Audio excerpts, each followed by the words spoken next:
No weapon in my hand. It's just this brain designed by man. Got me in trouble again. Trouble again. I put my life in jeopardy in the service of my friends. I wouldn't care, but it's a dangerous affair. 'Cause I'm in trouble again. Trouble again. Trouble, in trouble, in trouble. Hello and welcome to SMPD, the podcast where we look back at the cartoons that shape our childhood. I am Chris Bolton. With me, as always, my partner in podcasting, Mr. Mark Williams. Hello. And this episode, we are looking back at it was a favourite of mine, I think, at one point, Droids. I'm the same. I loved this, and we'll go into some more detail shortly. But yeah, I remember this. I remember this and Ewoks very, very fondly. And going back to it, it was another one of those where I was sort of wondering whether it was going to be good to go back to it or not, because usually when we go back to things that we're looking forward to, they tend to be quite shit. And I know this has got something of a reputation. So even going into it, I was a bit dubious. And I mean, the fact that Disney have bought the entire Lucas back catalogue, and this isn't on Disney Plus, and some of the shite that they've got on there kind of speaks volumes. Yeah, I mean, I thought that as well. It is incidentally very easy to find, listeners. If you want it, it's out there. Yes. But yeah, this and Ewoks are suspiciously absent from Disney Plus. I think, from memory, I actually preferred Ewoks back in the day to Droids anyway. But I did like them both. I remember it was definitely must-watch TV for me. I guess, you know, we were victims of the marketing. Like, it was Star Wars, and that's clearly all it is. You know, it's a Star Wars cartoon, so everybody wanted it. Yeah, that's right. And I think that, I mean, Ewoks, you could kind of, you look back at Ewoks and you go, well, there wasn't really that much to draw from in the film, so they kind of had a bit more free reign in terms of what they could do with the story for Ewoks and how they wanted to push it forward. With this, they were kind of limited because we'd had 3 films of 3PO and R2-D2, so we kind of knew the characters, we kind of knew what adventures they'd been on, we kind of knew what they could do to an extent. I mean, obviously the prequel trilogy rewrote R2 so he could fly and shit. But no, we kind of knew what we were getting, so it's obviously going to be a bit more difficult with this one to get it to work properly.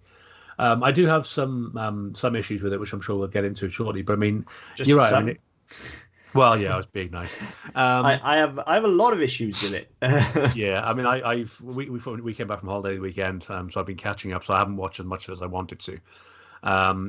But yeah, it's one of those. I mean, you're right. It was very much the marketing. I wouldn't have watched this if it hadn't been Star Wars and Star Wars characters. Me either. I don't think. Yeah. I mean, Ewoks kind of, to look at it, if you didn't know anything about it, to look at it, it kind of looks like, you know, renegade Sylvanian families. It wasn't really anything that would have appealed to me had it not been Ewoks. Yeah, so I think that it's very much the same thing with this, isn't it? Yeah. It's definitely the marketing. It's definitely the brand that sold it. I think with Droids, though, at least, like, were it not Star Wars, it would just look like any other kind of space show. Yes. It still sort of has that look. You know, we talked when we looked back at Jason, when we've looked at Ulysses, we've talked about how they're very sort of Star Wars, that very kind of old but new kind of feel to it, and this has got the kind of sort of junkyard in space feel. And it does have a sort of Odyssey-esque feeling to it as well, though. They're very much, because you know where they're going to end up. You know they're going to end up on that cruiser. You know they're going to be blasted down to Tatooine and start that whole story off.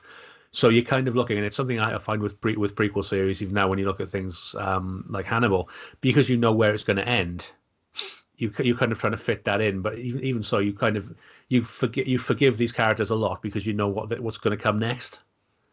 Yeah, I mean, it is quite key to think about where this is set, because looking back at it now, I've watched about 5 or 6, I think, and I have watched them in order. So I did get the pilot, if you like, then, and it doesn't do a very good job, really, of explaining where it's set. In fact, in the pilot, kind of 3PO and R2 show up and just go like, oh, we need to find a new master. They don't explain why. They don't explain who their previous master was. So you're like, well, was the previous master Luke, or have they just come from Anakin and now they're between masters because he's Darth Vader? Yeah, Spoilers. I mean, this is, I mean, the start of the first episode. I mean, and the way they do the episodes, for people who haven't watched them, they're kind of done in arcs. So you've got the first 4 episodes is one story. That's weird as well. Yeah, that was kind of a bit. It's a bold choice. I'll give them that. Yeah. But they say right at the start of that their master has jettisoned them with the stolen cargo. So automatically we know that no, they don't have a master anymore. They've been thrown away. I only know this because I'm reading it at the moment. That it's set pretty much 2 or 3 years after Revenge of the Sith, and so about 15, 20 years before A New Hope. Which is what I figured. It takes I a while haven't to done work any that. research as usual, but I kind of figured that. Just I made that leap of faith with Star Wars knowledge that I have. But that's the thing, and that's my first problem with it, is that you need that background knowledge. So if you're watching this in 1985, which is when it came out, when it was first released in the US, You wouldn't have a fucking clue, would you? no, I mean you're thinking, right, okay, well, hang on, where's Luke? What's going on? How have we got to these? Because we know they were with Leia, and then they went off to Tatooine, and then Luke got them. So where are they now? How does that work? And it's only because we had the prequel trilogy, almost 30 years later, or 20 years later, that that we can make that leap for ourselves, and we can then say, right, okay, it must be because in between here and here because of this. So I mean, that's one of my first problems, is that trying to place it in that timeline is very difficult, unless I say without that sort of hindsight that we have now a lot later. I mean, of course, this is 35 years ago. So in reality, we've had 8 films that kind of tie into this, plus series and things like that. So we can find a very definite point for it. But at the time, yeah, we've had the 3 films, and this doesn't relate to any of them other than it's 3PO and R2, and Boba Fett shows up. I was going to say, I'm sure I can remember Boba Fett being in it, but I haven't seen him in the episodes I've watched. I'm the same. I've not seen him. I'm reading it, and I do remember. I did vaguely remember that. But yeah, so I mean, it's kind of a difficult one to place because of that. And so watching it back and trying to watch it without the baggage, and trying to watch it and say, right, okay, well, I'm not going into this on the back of 9 films, 11 films, or whatever it is. I'm going into this from, right, I'm a fan of Star Wars, and I've seen the first 3 films, therefore I'm going to kind of try and pick it up. And it doesn't stand up enough on its own to let it do that, but it doesn't do anything to resolve it either. The only thing that I did notice is that with this whole thing of needing new masters, is that there's kind of a continuity issue between Revenge of the Sith and this, which obviously wouldn't have come up at the time, whereby Bail Organa gave the droids to Antilles, to Captain Antilles, and all of a sudden they're not with him anymore. So they've kind of had to try and sort of in writing Revenge of the Sith, they kind of have to go, well, how can we fit that in? So all of a sudden they need masters. So at some point they must have been separated. So then you get the credits where they're in bloody starfighter battles and all this sort of shit. You think, well, okay, well, maybe that's how they got lost. But again, without that coming up 20 years later, you're not going to know that. And it's just a fairly sizable plot hole as to how they got there. I mean, there are some massive plot holes between the prequel trilogy and the rest of the films anyway. And, specifically the droids are an issue with that. And that, yes, they've retconned that about having the memory banks wiped and shit like that. But if he says memory banks wiped, how does he know R2 here? Why are they still together? Exactly. Where have they come from? Why are they just separated and both wiped? I mean, meh. Just hand wave it. Meh. Whatever. I mean, it was one of my big gripes anyway, is that why would you wipe 3PO's memory but not R2's, considering that R2 will have probably more data because he's been plugged into starships and shit. Yeah. If you want to hide them and keep that information away from people, blank it all together. Yeah. Star Wars just made. I swear, back at the start they were just making up as they went along. Back at the start, still fucking do. Well, I don't know. I think there's a little bit. Well, saying that the latest trilogy, maybe not with the amount of.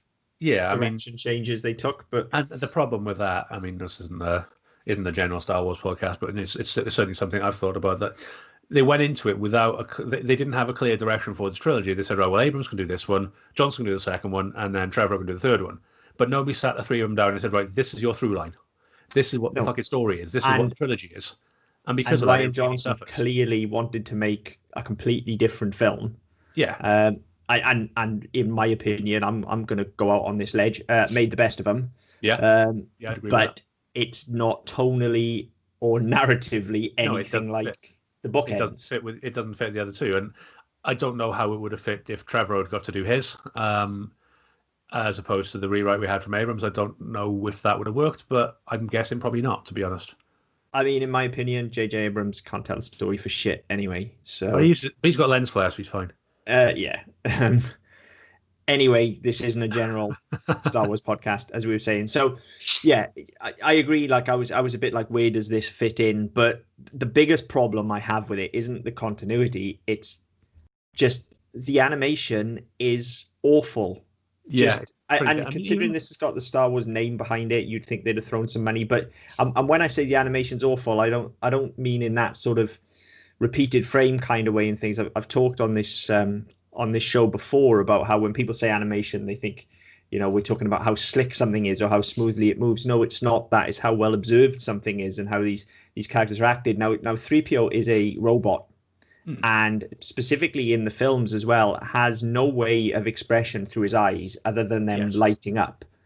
But in this, he has fully expressive facial features. But his face is their own shape as well. Yeah, well, he's way more human. I mean, he is humanoid anyway in the films, but he's still a robot. Like, he can't express himself with and his he features. moves like a robot as well. All his movements are very, his joints aren't articulate properly, so his arms roll sort of up here when he's walking and things like that. You don't get that in the cartoon. That's how he should be animated. Absolutely, yeah. But and I think they spent more time focusing on Anthony Daniels and keeping him happy because he's the only real tie-in to the original product. That they give him a lot of work to do. As a voice actor with his range and things like that, they give him a lot of work to do. I'm fairly sure they've been copying some of his expressions as he's moving his face and things like that as well. The problem is, as I said, he's a robot with a solid gold face, so he's not going to move. And the other problem I had is that obviously 3PO, when you look at 3PO in the films and the live action, the head, the chin is very narrow. It comes out and pops back in a bit like sort of the drawings you get of aliens. Yeah. In this, it's a more of a pointed dome out to his temples, and then it comes down not quite square, but makes a sort of pentagon out of his face. And again, and they kind of I think they try to hide it with like the framing and the bolts and shit on his neck, but it doesn't work. It just doesn't look right. So then, anytime you see him moving, anytime you see him talking, you're just thinking, hang on, that's not 3PO. It's not the right shape. And these are fundamentals. Yeah, that's the problem. I mean, actually, I support the decision to make him more expressive. I get it. It's the same as like when you look at Batman and the eyes will move in the cowl, and you're like, hang on, they wouldn't be able to do that. But never mind. It makes him more expressive. Yeah. And it's the same thing here. But the problem is we are so familiar with 3PO as a character and with his traits and his mannerisms that they then don't translate, and it doesn't help then. And I appreciate this would be very difficult when we're talking about hand drawn, but the level of detail, even on like his breastplates and things like that, just isn't there. He's just a solid block of not even gold, like yellow, essentially. Yeah, and then you get this sort of really awkward sort of navy blue around the middle where he's supposed to be articulated and around the neck as well. So again, you look at it thinking, hang on, that's supposed to be 3PO, but 3PO isn't gold and blue. And it just makes the whole thing look like the kind of bargain basement Star Wars. It's like space fights. Do you know what I mean? It's not. It's like the thing you get at the Sunday market. That's like $2.99, like space fight figures. Yeah, which look very similar. And Luke Skywalker and stuff like that. It's just not quite. It's just not quite right. So we're going to come out. There's something I just remembered in the second arc. It's a pirates arc, and one of the episodes, episode 8. So it's the 4th episode of this 5-episode arc. Revenge of Kylo Ren. You are fucking kidding me. Nope. Kylo Ren is a pirate. Kylo Ren Char, but his name's Kylo Ren and Char's his surname. And he steals a Star Destroyer and takes them to a pirate planet. Fucking hell. There's so much in this actually. If you look at it, I mean, there's that as a not fairly blatant one, but like the whole first arc, it's Phantom Menace. It's fucking pod racing. Oh yeah, that first arc with the races and stuff. Yeah, I could see Phantom Menace running all the way through it. They've borrowed so much, and I mean the imagery of the first one right at the start, whereby they do crash land onto the planet, and they have this exchange where where 3PO thinks R2's dead. And so he's very nice and very complimentary, and then R2 pops up. That seems very organic because that's the way they've been in the film. That's the way they do interact. And obviously 3PO denies having said anything nice about him and stuff like that. And then they are struggling through the sand, and we've seen this in A New Hope. So there is some stuff that comes to it, and then you think, well, they've borrowed from New Hope there, and it works. Because again, if you're going to see these two characters, you're going to bed them into this show. Give us something we've seen them doing before. Because when you look at the credits, so they're flying starfighters and blasting meteors and shit, which they never do because 3PO is not a pilot. So R2 is technically, isn't he? Well, R2 he's a navigation droid, but I mean, but again, the way it's set out, and if you watch the credits back, 3PO sat in the pilot seat and he's fiddling with computers and shit, so he's essentially flying the ship. So we've got this stuff where they're completely not 3PO and R2. So to see them in this way, to put them back in this thing where we first really see them, where we first get to know them is that they're in the desert, they're struggling, and all the rest of it. That was nice. And then you think, well, what else have they borrowed? And then the more I went into that first couple of episodes, you're thinking, hang on, a lot of this I've seen somewhere else, but in stuff that comes 15 years later. Even down to the masters, as it were, then, and there's two of them really in that first arc, plus an assist. Like you've got a Han and a Leia knockoff essentially. And again, the character design on them is bad. They're drawn poorly. The aliens are bad. Like everything about it just reeks of it's fine. Put Star Wars on it. The kids will watch it. Well, that's kind of it. And it's. And it, you say about them like flying the starships and stuff like that, and yes, I think you're right. The biggest problem for me actually with all this is part of the charm and part of what makes 3PO and R2 so endearing is that they are obviously very important to the narrative of Star Wars, but they aren't the main characters. They're the supporting cast. And certainly with 3PO, he's a complete fish out of water. I mean, R2, they kind of tried to retcon in the prequels whereby they gave him the rocket boosters and they made him able to fight and stuff like that. They kind of. Again, I don't think they needed to do that. I think it was done to placate fans who weren't overly thrilled with what Phantom Menace was. So by the time they started, when you got into Attack of the Clones and into Revenge of the Sith, whereby he is flying and fighting and setting droids on fire and shit like that, that's done to placate people who've gone fucking Jar Jar. You having a laugh? Yeah. But no, that's not the R2 we've ever known, and so that's not the R2 you get in here either.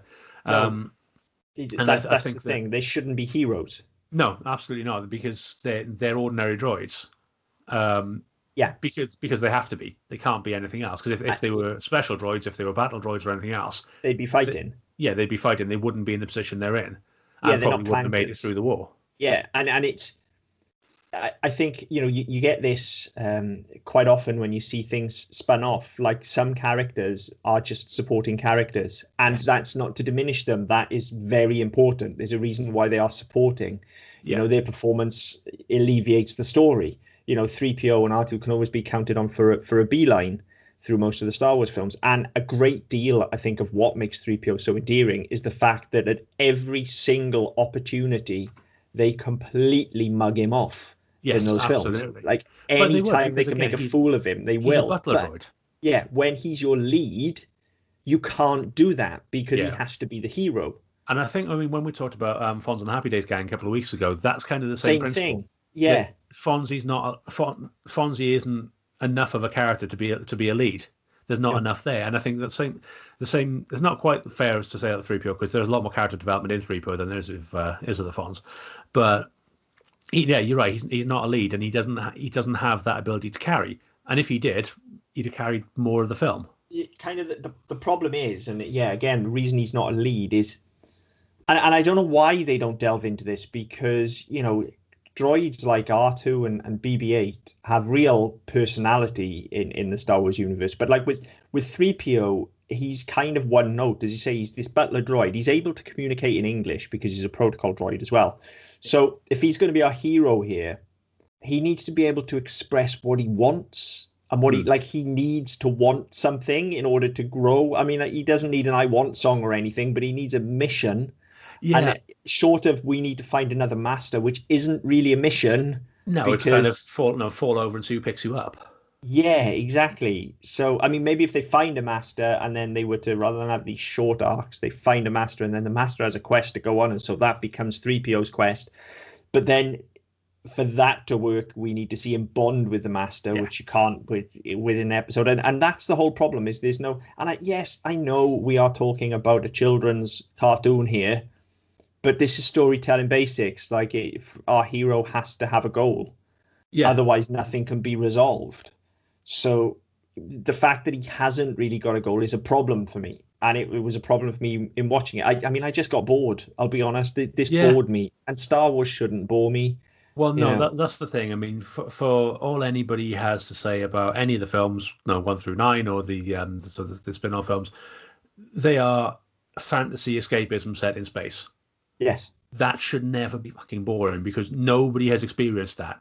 This is an entirely new galaxy. These are creatures we don't know. These are technologies we don't know. This should really be gripping from minute one. I mean, Lucas does a pretty good job in episode 1 and episode 2 of making it boring, but even then he manages to pull it back. There's enough in them. No, there's enough action in them to get away with that. To act as a counterpoint to the fucking trade agreements and all of that shit and the Senate and all of that bollocks. Yeah, and I mean there was a place for that, and I think again, not wanting to get too Star Warsy rather than droids in particular, but if you're going to set up how the Empire comes to be and how you go from having a democratic system into a dictatorship, you kind of need that, but you need to do it in a way where people give a fuck. Yes, and that was the problem: is that the characters who were supposed to be, you look at things like House of Cards. You look at things like The Thick of It. You look at anything remotely political, whether it's a comedy or whether it's a drama or anything else. You have to feel something about the characters, and what the prequel trilogy relies on is they rely on you knowing that Palpatine will go on to become the Emperor. Yeah, and they rely on you knowing that Anakin will become Darth Vader, and all you're watching for is to see how that happens. And that's where it went wrong because it relied too much on that information. And for a generation who that was their Star Wars. Whether the first one they saw was episode 1, it probably flows a little bit better and it probably makes a bit more sense. And they're probably not that bothered because you had robot armies, you had stormtroopers, you had again whatever General Grievous was and big starfighters and all this sort of stuff. So as you go through, you get that, and then it breaks down, and then you have the Empire and you build. You start from scratch and you build up again. So I can see how that works, watching it doing it in that order. And the problem is we didn't have it in that order because they didn't, for whatever reason, they didn't make it that way. But yeah, I mean, going back to droids, I said that there's a big problem. Is that they're secondary characters who don't fucking do anything. No. And I mean, it's difficult. I mean, it's difficult to give droids personality because, I mean, obviously we're looking at fantasy, so AI doesn't really come into it. But robots don't have personalities. They have commands and they have programs and they have set patterns to follow. So any sort of AI that's going to develop into a personality is going to be problematic. But if you're going to do that, then you might as well say, well, fuck it, we'll just make them people first as last. We won't bother making them robots. And look, there are a million ways you can counteract that. Like the problem is, of course, they have to be the characters that they are by the time they get to New Hope. So they're going to have to go backwards. But then again, you can wipe their memory, I guess. But, just look at, for example, I know he's not a droid, but you look at a character like Dobby in the Harry Potter series where he's subservient, for instance. Yes. Very similar to 3PO in that manner. But all he wants is a sock so he can be freed. He wants his freedom. Okay, so there's a character we can get behind. Yeah. If this was the Dobby show, you could get behind it. Yeah. Even Jar Jar, you could get behind. Well, that's it. I mean, I was going to say Jar Jar, and we thought we did Dobby and Jar Jar on Who Wins, didn't we? Mm-hmm. Because they're very similar. But yeah, even Jar Jar. Jar Jar is he's an outcast from his society. He's brought back in, but he's clumsy, he's accident prone, he's not particularly bright, all the rest of it. You could build something around him whereby he develops, he grows, he becomes the general or the diplomatic, whatever the hell he becomes by Attack of the Clones. You can build him into that from where you start from. The problem is that, as you say, there's nothing to work with, and there's nowhere to go with these droids. No, they are literally just bumbling around from sort of one week to the next, and these arcs are weird as well because each episode then isn't really self-contained. No, So that's right. You get like a run of 3 episodes, and then you get like a run of 4, maybe. I don't know, but it's just I think the first one, which was the battle against Size From, which is the pod racing one or the speed racing one.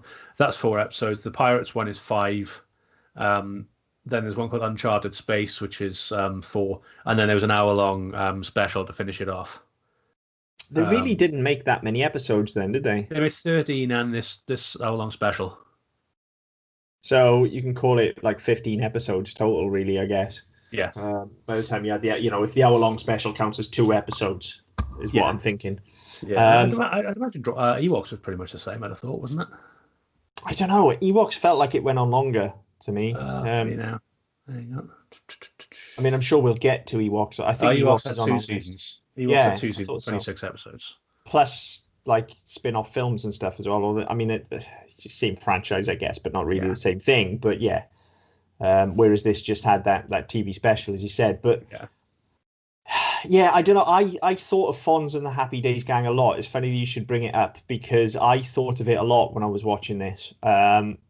This isn't as bad as that, don't get me wrong, but I actually think I might have had slightly more fun with that just because it was so bad that I was just kind of dumbstruck watching it. Yeah. Whereas with this, I didn't really feel anything about it this time. That's the problem. And as you said, sometimes when we look back at these shows that we liked, it gets quite disheartening. And I think this was that. That's pretty poor English, isn't it? This was that. I don't know. Works. Anyway, this was that this week. Just to add another. How many times can I say this and that? It just bored me, and I didn't expect that because it's Star Wars. At the end of the day, I expected at least some fucking laser battles and stuff. Oh, and there's another thing. Like randomly, they find a lightsaber in the episodes I watched as well. Like the one mechanic finds a lightsaber and knows how to use it, and I'm like, hang on a minute. Pretty sure you need training, mate. You can't just pick a lightsaber up and just use it. You say that, but I mean, again, you look at the final trilogy, and Finn can use one pretty quickly as well. True. I mean, it is a fucking sword, isn't it? Wave it around, but I mean, there's a difference between waving it around and using it and wielding it. Finesse, isn't there? Yeah. But he just seems, like I said, it was just a case of it's Star Wars, so they need to put a lightsaber in there, just like the character's basically a Han Solo ripoff, and then there's a Princess Leia ripoff, and and then there's just some random weird aliens that we've never seen before. Like again, you've got the entire Star Wars universe to play with. Why did you pick these rando fucking aliens that we've never seen? I mean, with that, you think, okay, well, fair enough. If you're gonna build a product and say, oh, this is an entire galaxy. These are life forms we've never seen before, so we can make up new ones. But if you're going to do that, then there needs to be a reasoning for that as well. At least it should be interesting. Yeah, if you're going to do it, build something around them. Make them part of your storyline. Make them your villains. Make them a threat. Make them an ally. Give them something to do, other than just be there. And I think you look at what does anybody want in this cartoon? George Lucas wants more money. Yeah, I mean, there's that. There's something about the racing guys wanting to fix up this old the White Witch race that they have in there and like win a race, but that's not enough to. No, that's just episode 1. Yeah, I mean, see wacky races, I suppose, or Speed Racer. I guess there are cartoons about racing, but but again, there's enough in there that there's not enough about the racing in that arc for it to be the central focus. No, and ultimately, shouldn't the whole thing be about toppling the Empire anyway? Because it is fucking Star Wars. Well, yeah, and I mean, and again, knowing where we are in that timeline, that the Empire exists, and this is pre-New Hope. I mean, if this was after Return of the Jedi, then obviously that it wouldn't work because they'd be with Luke. So yeah, knowing where that sits, but they do introduce some interesting things. Like the very first one, they're on the planet they're on. There's a restricted zone, and there are various ideas they touch on, and then kind of forget about, and they don't really explore them in a way where you think, okay, well, what was the point in that? Why don't you just have them going past stormtroopers or sneaking past the Imperial probe droids rather than creating new things? If you're going to do it, do it for a reason. Yeah, it's almost like they've got half a license, isn't it? Yeah, Like and they're I'm putting the show reading together, and it's like, well, you can have the droids, but you can't have stormtroopers, and you can Yeah. have Boba Fett, but you can't have Darth Vader. Yeah. And it's Which weird. again, it's stupid because they're characters that are going to sell. Well, I mean, yes, if you're going to do it, go all in, surely. Yeah, and even if you look at like the Star Wars games we've had the last couple of years, we had Fallen Order last year. We had the the ones that were the last generation of consoles, the Force is it Force Unleashed? Force Unleashed, yeah. Yeah. So again, you had Vader in cameo in those, and Yeah. it's just enough that it's Star Wars anyway because there's TIE fighters and shit like that. But it's just enough to make to pique people's interest and go, oh fuck, Darth Vader's in there. Mm. But for whatever reason, they haven't done it. And I'm reading. I've got a quote here from David Perlmutter, who's an American critic, and he was comparing it with Droids and said it's rudimentary, short enough storylines for 4 narratives in a single episode. Clearly, Lucas and the animation studio do not have enough faith in the characters. That's fair. And I think you see it on the head. Yeah, that's fair. Because they just don't get to do anything, and I think if you're going to spin them off, and like you see spin-off shows all the time. I mean, we've seen it a lot since then as well. That if you're going to have a spin-off show, it has to be at least as good as what you're spinning off from. Well, I mean, the key for me is there has to be a reason for these events to be transpiring. Like, it's one thing to say, okay, Star Wars makes money, we like making money, so let's make Star Wars. Like, I get fine, and then you decide you're going to spin off with the droids. Okay, fine. But what do they want? Why does this spin off? It's like the show doesn't have a reason to exist outside of let's make money. Well, my frame of reference for that was going to be Joey. Yeah, exactly the same thing. They ran Friends. They ran it for 10 years. Everyone got an ending, and they decided, right, we'll spin off possibly the most difficult character to spin off because over time we made him so fucking stupid. Yeah. And so two-dimensional that we can't now try and build anything on him because we've made him into a caricature. Yeah. So then by the time they then brought him in and they tried to give the show a bit of heart. They tried to give him a bit more emotional work to do. It didn't work because that's not Joey. And it's the same here, is that these droids have no reason for being. And let's be honest, in the period between Revenge of the Sith and New Hope, which is 15, 20 years, wherever it is, you keep these droids. No, if there's no battles going on and everything's hunky dory, why aren't they? Why isn't he a protocol droid entertaining guests? Why haven't you got R2 serving drinks at a fucking cocktail party? Make use of them. Well, I mean, if there's no war going on, surely R2's either working on some sort of like commercial space travel, like he's off on Star Tours or something, or otherwise he's shut down. Surely, like what's the point in him? Stick him in the wardrobe or use him as a lamp or something. Exactly. Like, why is he even there? Yeah. So then to say, well, we'll give them these 15 years worth of adventures in 15 episodes. It just doesn't work. No. I think the real shame is that obviously I remember this being better than it was, and I remember it being a totally different show. Yeah. Now, the show that I want it to be is very, I think, very easy to write. Is that these two characters they're sort of nomadic anyway throughout the Star Wars franchise. They just kind of pop from place to place to place. Wherever there's trouble, they're always there. Yeah. So, like, really, I remembered this being like a sort of action adventure series with these two just bumbling their way across the galaxy, and it's not that at all. It's this weird series of small stories that are about fucking pod racing, and and there's such a wonderful opportunity to, like, before. I mean, I don't know when this was, but I'm guessing it's before the expanded universe really became a thing. Yeah. I mean, this was 85. But by setting them off on all these adventures and letting them do this wandering and sort of just getting lost and trying to find their way back to, I mean, that's, rather than look for new masters, it's like try and find your way back to the other masters. That straight away gives them purpose. They're lost and they're trying to find their way home. And then they can just stumble through the Star Wars universe and meet all of these different cultures that may play into one of the other films or may play into the expanded universe. But they just don't do that. It's just, at least not that I know, and I'm not massively a fan with the expanded universe, but I don't think, too many of these characters that they encounter go anywhere. They shouldn't, because they're shit. Yeah. So, And I think you're right. I think that's the problem, is that they just kind of bumble through. And I've always sort of said that when you look at, like, no, they did Rogue One, and Rogue One I thought was a passable effort at bridging that gap and setting up A New Hope. I thought it did a decent job. Solo was the wrong story. I don't think we necessarily need an origin story of Han Solo. But I've always sort of said, and the same with things like Harry Potter, these are entire universes where we focus on one small story. Okay, it may be important to the overall universe, but you've got millions of stars which will have life on them. You don't have to tell a story which revolves around the Force and somehow always feeds back to your core characters. And like they've done with The Mandalorian, they've kind of Took gone, the words out of my mouth. I was just waiting for the opportunity to bring that in. They've now sort of said, right, okay, well, it's in the same universe, and we've had the Empire, we still have stormtroopers, and we still have.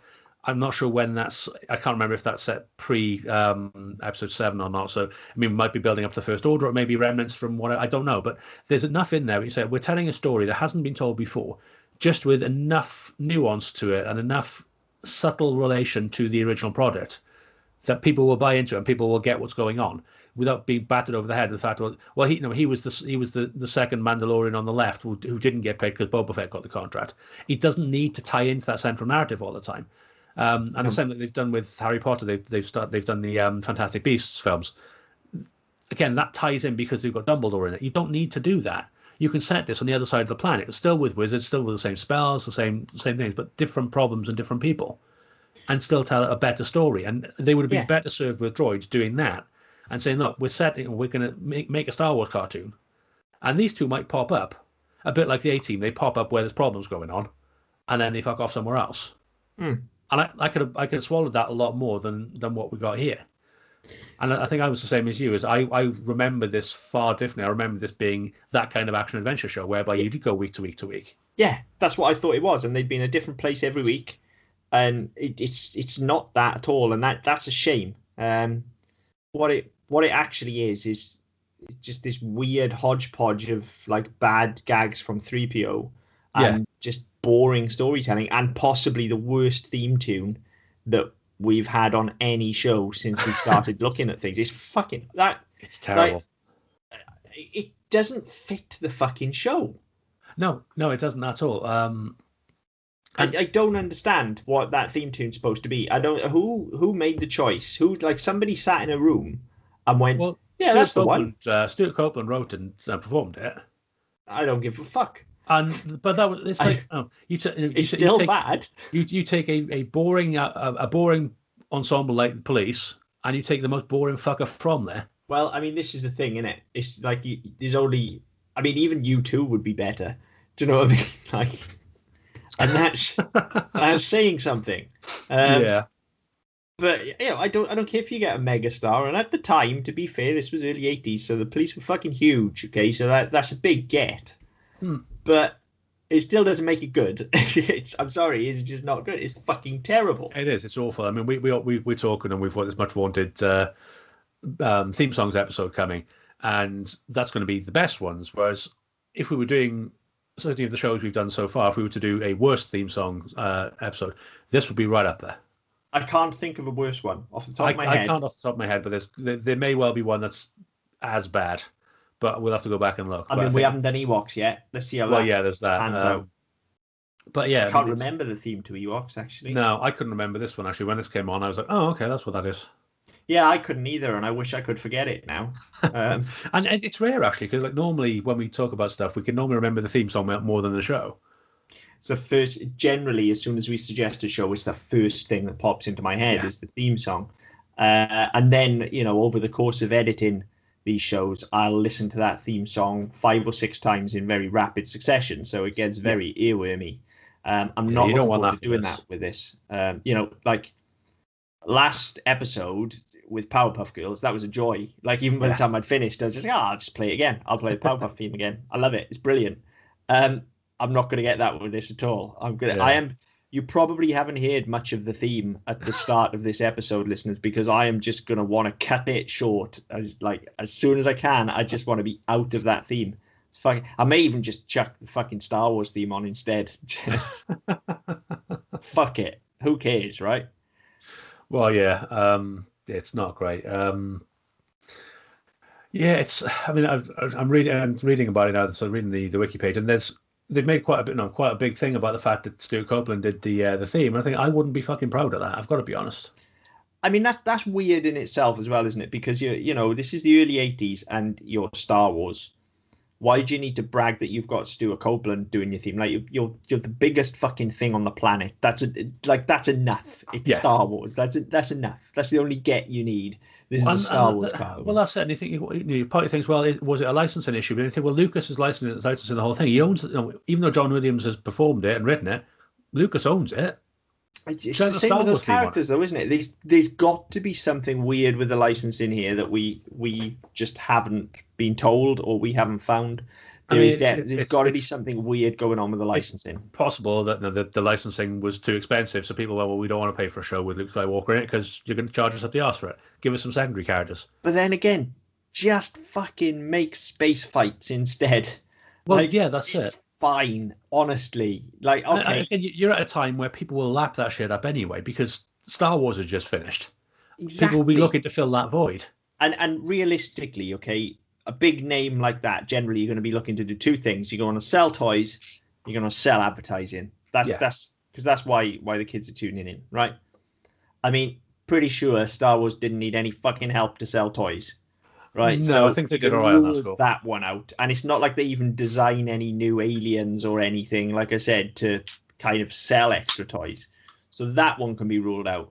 So you're just down to advertising, and I mean, I'm sure as many kids would watch space fights as would. I mean, I guess the difference is maybe because it's a Star Wars cartoon, it's probably going to be originally was airing closer to prime time, and maybe mums and dads were watching it as well because they saw Star Wars.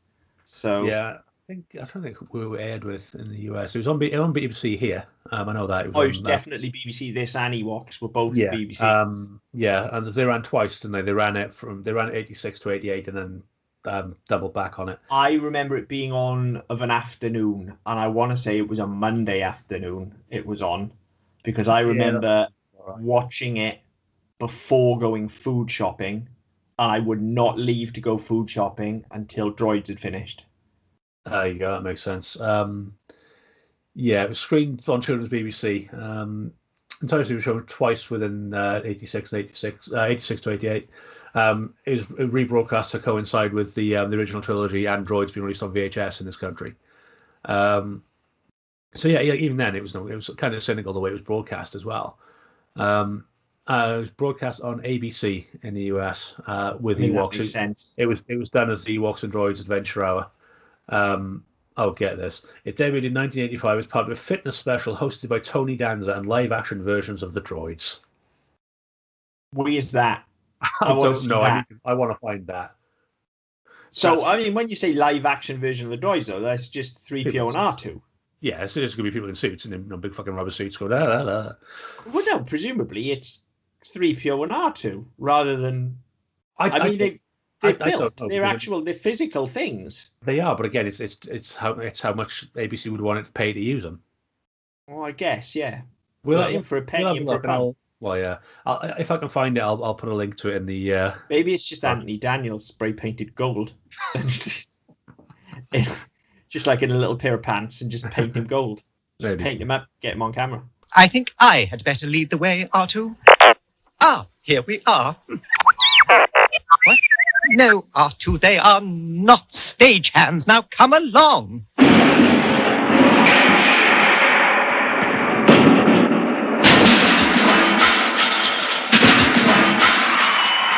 Oh, Mr. Danza, how do you do? Hello, 3PO. How are you today? R2? What was that, R2? Oh, he just said he's all fired up and ready to take the fun fit test. But, Mr. Danza, how do you know what R2 is saying? Oh, it's easy. I got a friend in Brooklyn that sounds just like him.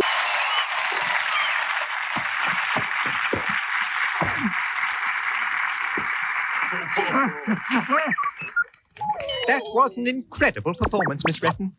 Thanks, 3PO. Mary Lou, yes, I was kind of jealous. I just want to try something that I learned here. Let me just little gymnastics of my own. Yeah, I think the problem with that is that Auntie Daniel's painted gold and doing fitness could be like fucking Lizzie Webb on TVAM, just in a gold leotard. Jesus Christ, Lizzie Webb. Fucking hell. So sometimes we do these shows and you end up going down a whole nother rabbit hole, don't you? Yeah, like Hepburn, for example. Yeah, exactly. Oh man, that's Fucking Lizzie Webb, man. where the fuck did you pull that from? I didn't. If anybody asks, I've never met her. You just that was like most people would have gone to Mr. Motivator, surely. Oh yeah, true. Like credit to you for pulling Lizzie Webb. Oh fucking hell. Yeah. Ironically, I hadn't thought of Mr. Motivator when I was saying that. I mean, that's the obvious. That's where you go, Mr. Motivator. Surely. Yeah, that would have been of our time as well. That's embarrassing.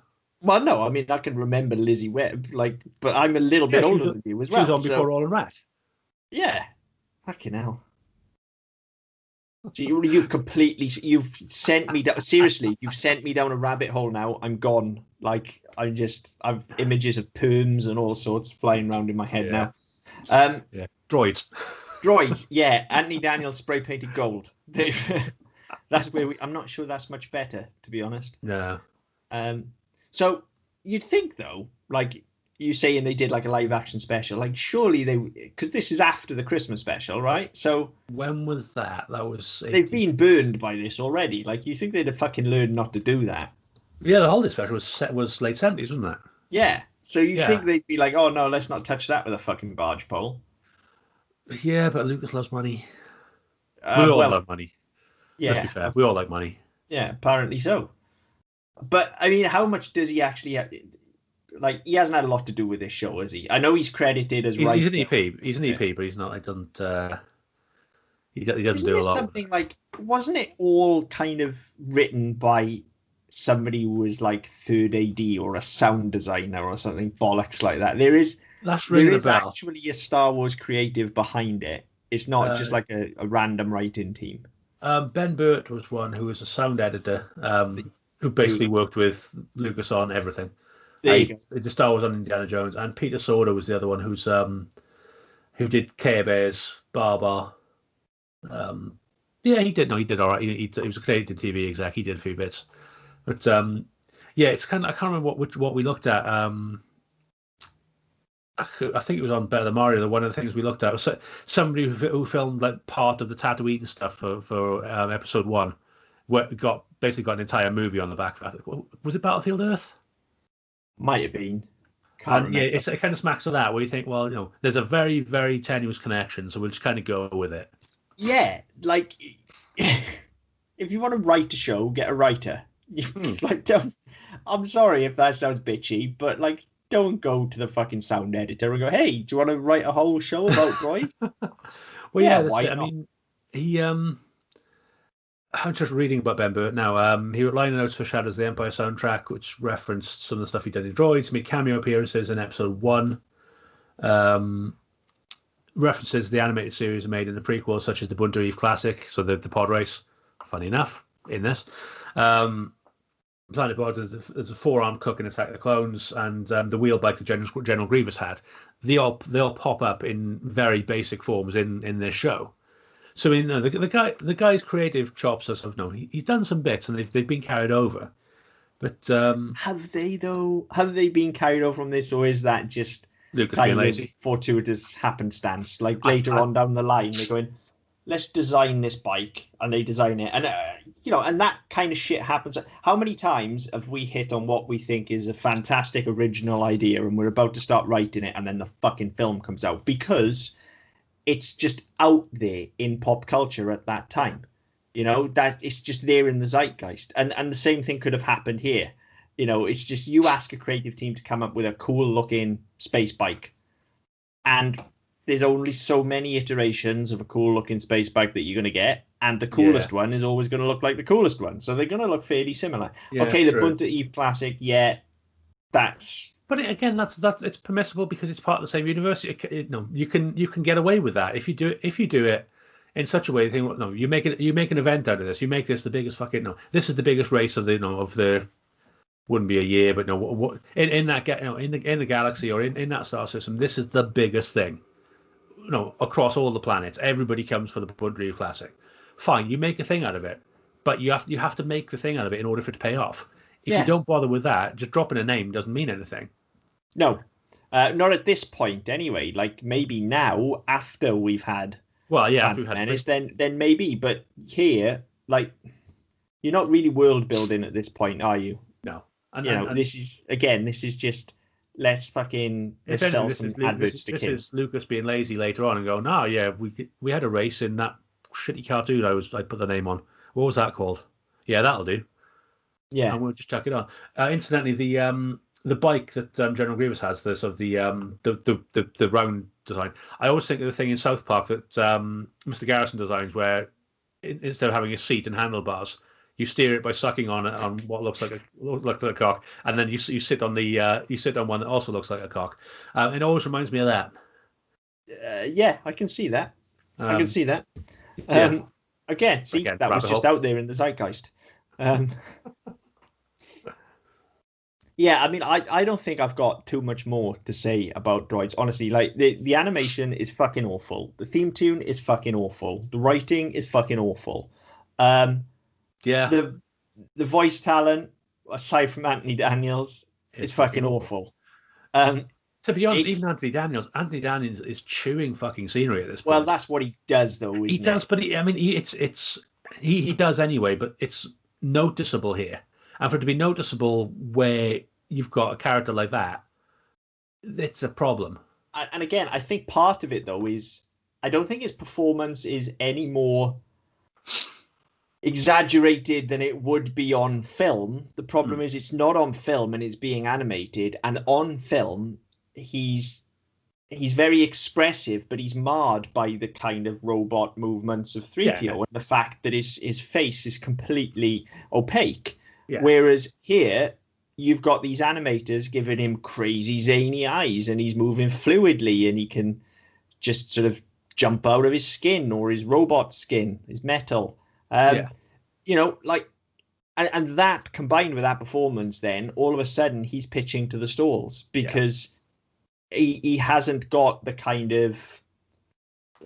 suit to hide behind, if you like. So it's a different level of performance needed entirely. It would be, it's like putting a stage actor in front of a camera in close up. Yeah, it is. And I mean, it's quite interesting actually as well. I mean, talking about that, by the time you get to the Clone Wars cartoon in 2003, they kind of then follow this sort of method and they make 3PO more expressive, but it's done in a far less exaggerated way.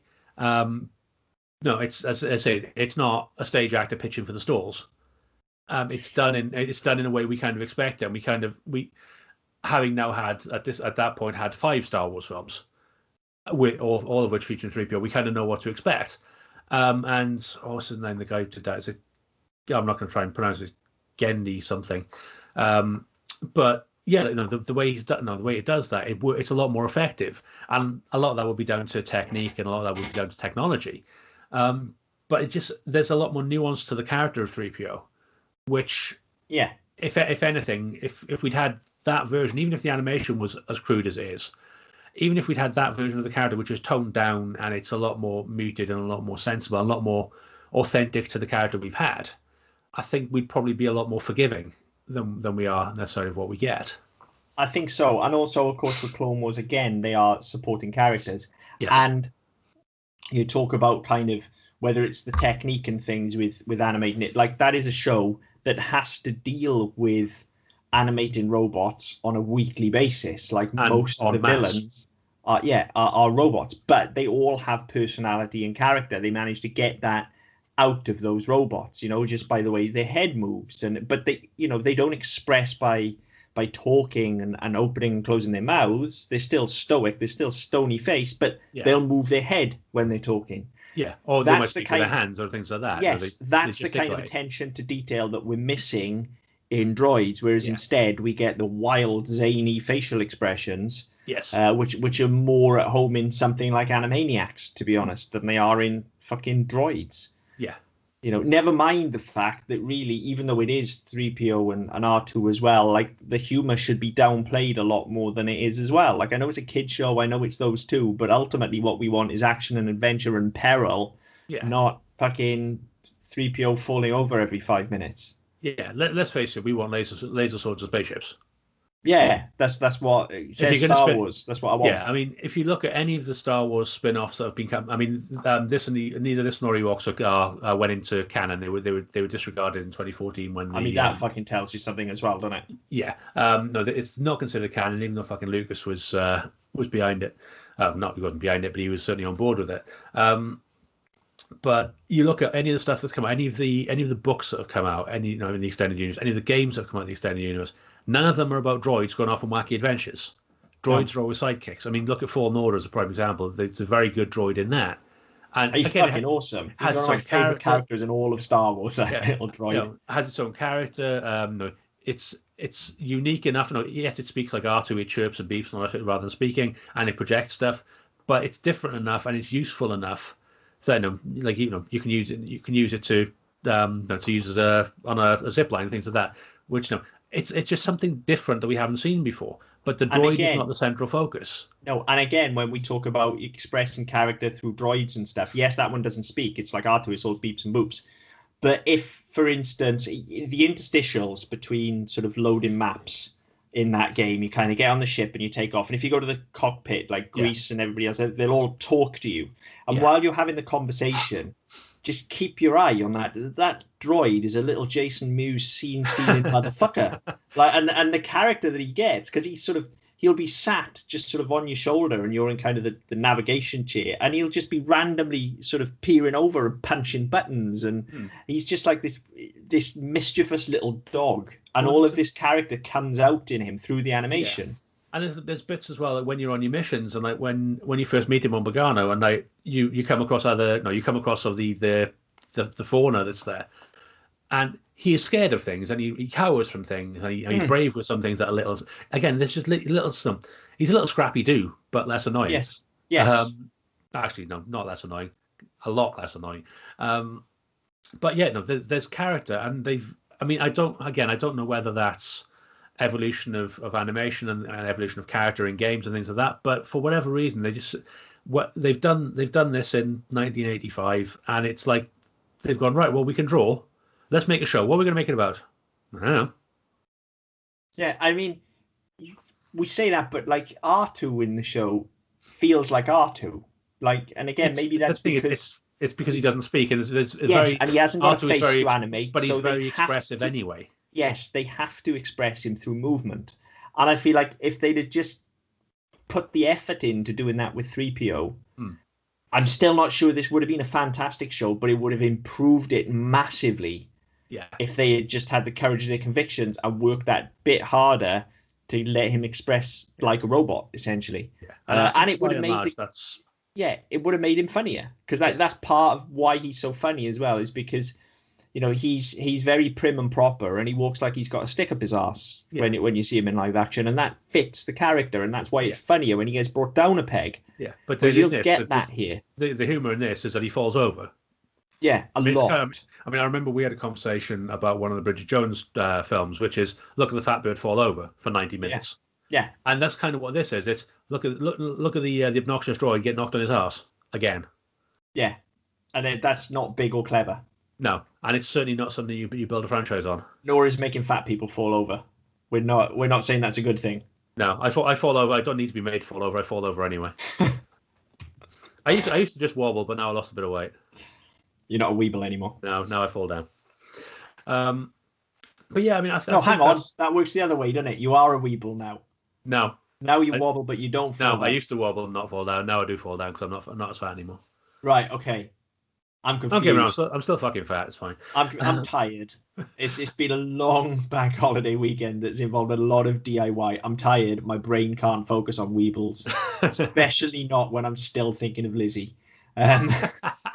You're welcome. Yeah, thanks for that. Yeah, but I mean, I don't really have too much more to add on Droids. I mean, it's been quite difficult. I mean, whenever we go into these, if it's something that I liked or I loved, or something I hated, or something I was indifferent to, I always go into it thinking, right, I'm going to come out of this, I'm going to pull out the positives, I'm going to pull out the negatives. I struggled to find the positives with this. I can't find any.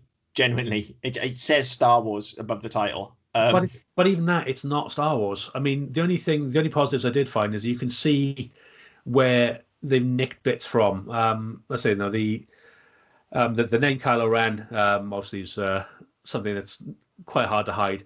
I can't remember the woman in the first arc, the sort of the Leia ripoff. But again, when you first see her and she's kind of wrapped up, there's a very sort of Rey vibe to her as well.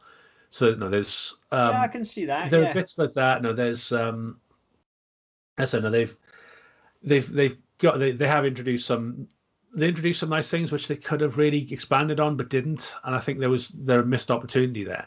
But yeah, I struggle to find any sort of positives to this, where you say, well, look, yes, okay, the animation is shit, or yes, the acting is shit, but because the acting is shit, the animation is shit, the writing is shit, the storytelling is shit, the theme tune is shit, the concept is shit. Fucking vanilla. Yeah. It's not about anything. The whole thing is just shit, isn't it? Yeah, and it's really unfortunate because I say it's Star Wars, and it's something I was looking forward to because I'm a mark for it. Now you stick Star Wars on it, and I will read it, watch it, and play it. I might not necessarily like it, but I have enough allegiance to that franchise and enough baggage with that franchise that I will give it a fair run. Yeah. But this is shit. This is shite. Even by Star Wars standards, this is shit. Yeah, I mean this makes episode 1 look sophisticated. Yeah, it does. This is utter shit. I don't know if this is the right phrase, but I'm looking forward to watching Ewoks now, just to see if it is as bad as this. Well, the fact that Ewoks got double the run makes me think it's not as bad. Yeah, I think Ewoks might be all right on the quiet. I've never been an Ewok hater anyway, so I was kind of ambivalent towards Ewoks. They're there to attract kids, aren't they? No, it's the cute and cuddly bit. But I was a kid exactly at that time, so I've got them as baggage. So yeah, but yeah, I don't hate Ewoks. I don't particularly love them, but I certainly don't hate them. So yeah, when we get to that one, that'll be quite interesting. I'm not sure when that one appears on the list. Maybe we'll bump it up while this is still fresh. Maybe, but I mean, it certainly won't be next week because fucking hell, we can't. I can't do that to myself again. No. And I haven't got another Lizzie Webb reference to throw out, so. No, I'm gonna have to pull out something equally as random. I don't want to know what you're pulling out. Hey, look, we're on camera tonight, so you see it. So I've got to behave myself. No, I'm not responding to that one. But yeah, I think that Droids for me, it's something I remember liking, but I don't remember this product. And we've had this thing a couple of times on this show, whereby what I think we're watching, it is what we're watching, but it's not the same show. Yeah. And I think this is probably one of those whereby it's not what I remembered it being. It's certainly not as good as I remember it being, and it's certainly not as good as it could have been. And I think by and large, having now watched the first, I think it was 3 or 4 episodes. I watched the first arc, so I watched the first 4.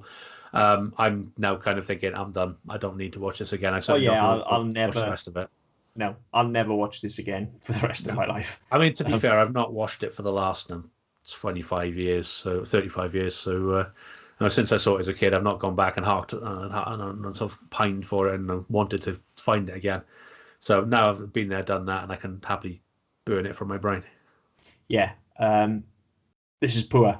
There's no other word for it. This was poor. Had we not recently watched Fonzie and the Happy Days Gang, I think I would go as far as to say this is probably one of the worst things we've watched. Yeah, you're probably right. Actually, I certainly think it's worse than the Raccoons. Yeah, I mean, Raccoons, it wasn't what we remembered, and there were issues with it, but it's certainly not as bad as this. It's not. I don't think you can say the Raccoons is particularly bad. We just had issues with it. Yeah, we had issues. Yeah, like we wanted to be. But this is just piss poor. Yeah, this is just horseshit. But yeah, as always, love to get your thoughts on this. So if you disagree with us, you think we've got it wrong, we haven't. But if you do think that, by all means, let us know. You can get in touch with us on Twitter at SMPDpod, on Facebook with the Double Down Podcast Network. You can go to our website, ddpodcast.net. You can get in touch with us through there. wherever you get your podcasts from, be it iTunes, Spotify, Stitcher, Google Play, etc. Like, share, subscribe, review, etc.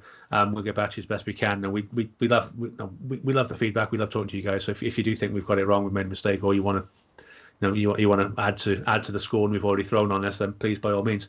But until next time. See you later.